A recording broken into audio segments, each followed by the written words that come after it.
Àtiwájú gbogbo èèyàn pátápátá. Adékúnlé, mo ní ìbéèrè pàtàkì láti béèrè lọ́wọ́ ẹ̀.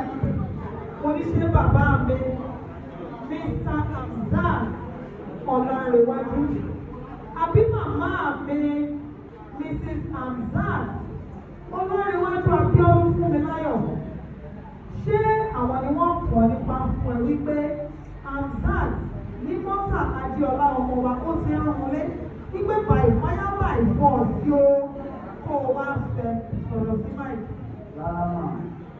Ó ní rárá, ìyẹn túmọ̀ sí wípé òun ló wù ú torí ọmọ wa tó ló wù òun, nítorí ọmọ wa béèrè.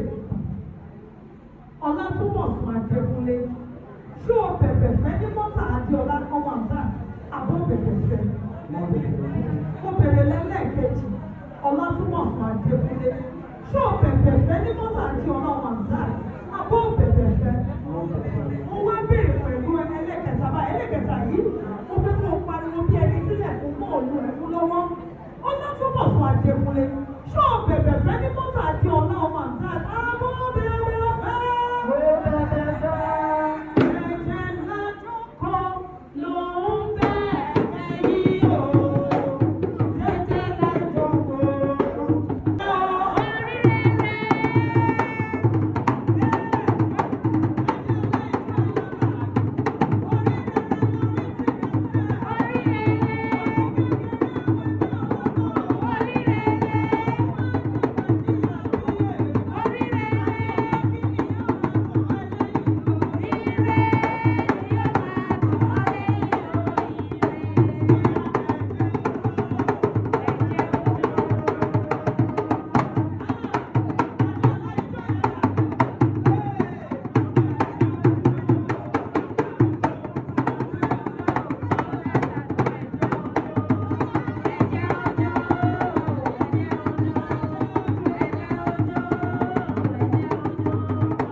God.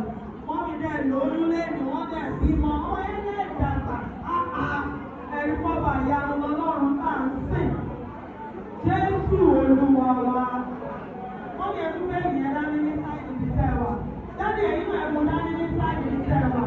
Ẹ ṣí ojú ọmọ yín tuntun lónìí ní orúkọ Ọlọ́run ti bàbá. Ásílítì ọmọ, ásílítì ẹ̀mí mímọ́. Mọ́mí sọ́rí jìnnà ní òwe. Sọ́rí jìnnà ní òwe. Sọ́rí jìnnà ní òwe. Sọ́rí jìnnà ní òwe. Sọ́rí jìnnà ní òwe.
Sọ pé a máa bí àwọn ọmọ lórí ilé, a máa ra mọ́tò.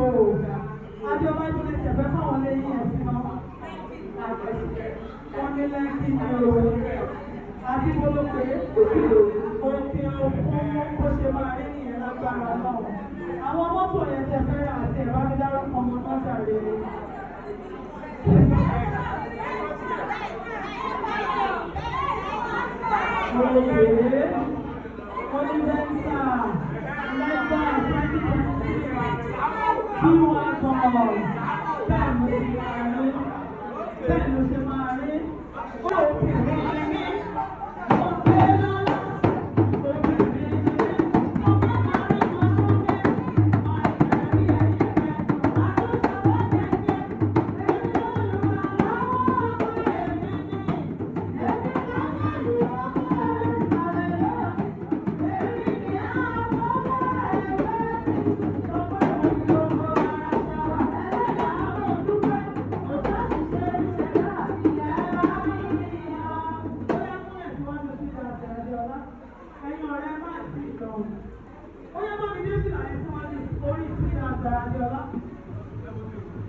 Ó yẹ ní méjèèjì tí orí tí ó gbọ́n orí. Ẹ máa ṣàdúrà síra, ẹ máa ṣàdúrà. Ẹ̀yin méjèèjì máa gbàdúrà fúnra yín. Ẹ máa gbàdúrà fúnra yín. Ọkùnrin àbíró. Obìnrin àbíyè. Ẹ máa lówó lọ́wọ́. Ẹ máa bímọ lémọ.